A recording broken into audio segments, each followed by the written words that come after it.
తెలుగు లోగిళ్లలో సంక్రాంతి అంటే కేవలం పండుగ మాత్రమే కాదు, అది ఒక సంస్కృతి. సూర్యుడు ధనురాశి నుండి మకర రాశిలోకి ప్రవేశించే ఈ కాలాన్ని మకర సంక్రాంతి అంటారు. ఈ పండుగను భోగి, సంక్రాంతి, కనుమ అని 3 రోజుల పాటు జరుపుకుంటారు. భోగి, సంక్రాంతి, కనుమ గురించి ఈ వీడియోలో తెలుసుకుందాం. ముందుగా భోగి పండుగ. భోగి పండుగ అంటే మార్పునకు సంకేతం. శీతాకాలం చలిని పారద్రోలుతూ తెల్లవారుజామునే భోగి మంటలు వేస్తారు. ఇంట్లోని పాత వస్తువులను, పనికిరాని సామాన్లను అగ్నిలో వేసి మనలోని చెడు ఆలోచనలను కూడా వదిలివేయాలని దీని ఉద్దేశం. చిన్నపిల్లలకు దిష్టి తగలకుండా వారు ఆరోగ్యంగా ఉండాలని భోగిపళ్ళు అంటే రేగుపళ్ళు, నాణేలు, పూలు తల మీద పోస్తారు. ఇక మకర సంక్రాంతి 2వ రోజు. ఇది ప్రధానమైన పండుగ రోజు. సూర్యుడు ఉత్తరాయణ పుణ్యకాలంలోకి ప్రవేశించే పవిత్ర దినం. రైతులు తాము పండించిన కొత్త బియ్యంతో పొంగలు వండి సూర్య భగవానుడికి నైవేద్యంగా సమర్పిస్తారు. ప్రతి ఇంటి ముంగిట రంగురంగుల ముగ్గులు, గొబ్బెమ్మలతో కలకలలాడుతుంది. గంగిరెద్దుల ఆటలు, హరిదాసుల కీర్తనలు పండుగకు ఆధ్యాత్మిక శోభను ఇస్తాయి.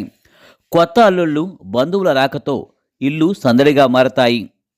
ఇక 3వ రోజు కనుమ. కనుమ అంటే కృతజ్ఞత తెలిపే రోజు. వ్యవసాయంలో తమకు చేదోడు వాదోడుగా ఉన్న పశువులను, ఆవులను, ఎద్దులను పూజించే రోజు ఇది. పశువులను అందంగా అలంకరించి వాటికి గారెలు, పరమాన్నం తినిపిస్తారు. ఈరోజు గాలిపటాలు ఎగరవేయడం ఒక సరదా. శాస్త్రీయంగా చూస్తే ఎండలో గాలిపటాలు ఎగరేయడం వల్ల శరీరానికి విటమిన్ డి అందుతుంది. సంక్రాంతిని మనం జరుపుకోవడానికి ప్రధానంగా 3 కారణాలున్నాయి. 1.